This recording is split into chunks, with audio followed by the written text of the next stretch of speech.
नमस्कार मंडळी, आज आपण बनवतोय कांदा भजी। तर इथे बघा मी कांदा स्वच्छ असं धुवून घेतलाय आणि मला कट करून पाहिजे तर मी तो स्लायसरवर कट करते आणि एकदम फास्ट करते, पण माझा हात बसलाय। तुम्ही असं करू नका, स्लायसर लागतो हाताला, त्याच्यामुळे जपून करा। पण मला जेव्हा पण बिर्याणीला कांदा लागतो किंवा भज्यांना लागतो तर मी स्लायसरवरच कट करून घेते, कारण तो पटकन होतो आणि त्यानंतर त्याला असा व्यवस्थित मोकळा करायचा। असं सगळा कांदा मी कट करून घेतलाय आणि बघा कांद्यावर मी थोडं मीठ टाकलंय आणि 5 मिनिटं असाच कांदा ठेवणार आहे। मग कांद्याला आपणच पाणी सुटणार आहे आणि जेव्हा पाणी कांद्याला सुटेल त्या पाण्यातच मी बाकीचं साहित्य आहे ते भिजवणार आहे, एक्स्ट्राचं पाणी नाही वापरणार आहे। तर आता आपण आणखी काय काय टाकणार आहोत ते पण दाखवते तुम्हाला।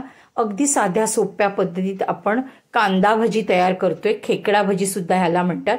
तर मी ओवा टाकलाय, थोडासा लाल तिखट टाकलंय, बघा लाल तिखट थोडं कमी झाले म्हणून पुन्हा थोडंसं टाकलंय।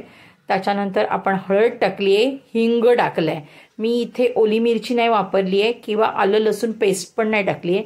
हे 2 चमचे मी तांदळाचं पीठ टाकले आणि मला 5 चमचे बेसन लागणार आहे। तर मी अंदाजे घेतले, तुम्ही एका प्लेटमध्ये वगैरे चाळून घ्या आणि ह्या कांद्यात जेवढं मावेल त्याच्या पाण्यामध्ये बेसन तेवढं तुम्ही भिजवून घ्या, एक्स्ट्राचं पाणी वापरू नका। तरच तुमची ही जी भजी आहेत ना ती कुरकुरीत होणार आहेत, एकदम अगदी हॉटेलसारखी। आणि ही जी भजी आहेत ना ती आमच्या बाजूच्या गावातल्या हॉटेलमध्ये अशी भजी मिळायची, त्याच्यामुळे मला मस्तपैकी माहिती आहे चांगल्यापैकी की भजी कशी बनवायची ती। तर ह्या गावच्या हॉटेलमधच्या भज्यांची सुद्धा काही चव आहे ना ती नक्की करून बघा।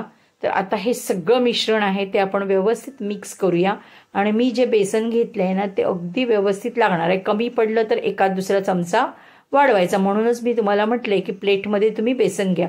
अति पण बेसन नाही घालायचं, मग कुरकुरीतपणा नाही येत, त्याला नरम होतात ती। असा कांदा दिसला पाहिजे बेसनमधून, त्याच्यामुळे जास्त बेसन नाही वापरायचं। इथे तेल आपलं चांगलं गरम झालंय बघा, आता तेलात आपण सोडून घेऊया। तुम्ही जर माझ्या चॅनेलवर नवीन असाल तर माझ्या चॅनेलला सबस्क्राईब करायला विसरू नका।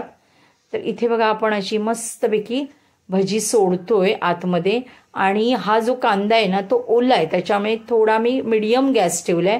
फास्ट ठेवला तर वरून काळी होणार आणि आतला कांदा तसाच राहणार आहे जिवंत, त्याच्यामुळे मी थोडा मीडियम गॅस केलाय आणि थोडंसं चिटकू नये म्हणून त्याला इकडून तिकडून थोडंसं ढवळून घेणार आहे आणि असंच मीडियम गॅस ठेवणार आहे, बारीक नाही ठेवायचं पण मीडियम ठेवायचा। तर मीडियम मी इथे गॅस ठेवलाय।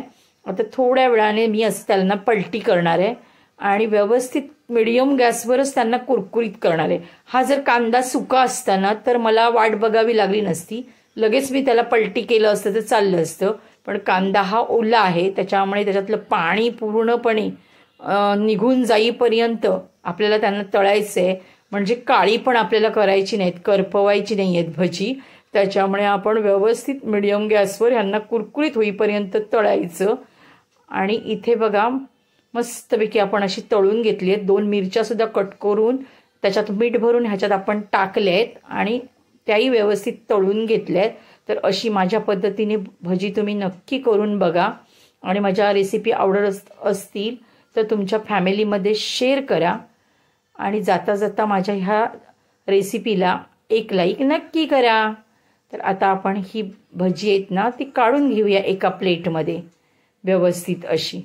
तर मी आता एका प्लेटमध्ये व्यवस्थित तेल त्याच्यातलं काढून टाकते, असं व्यवस्थित गळून घेते आणि नंतर मग एका प्लेटमध्ये घेते आणि इथे अशी आपली कांदा भजी अगदी सोप्या पद्धतीने तयार झालेली आहेत।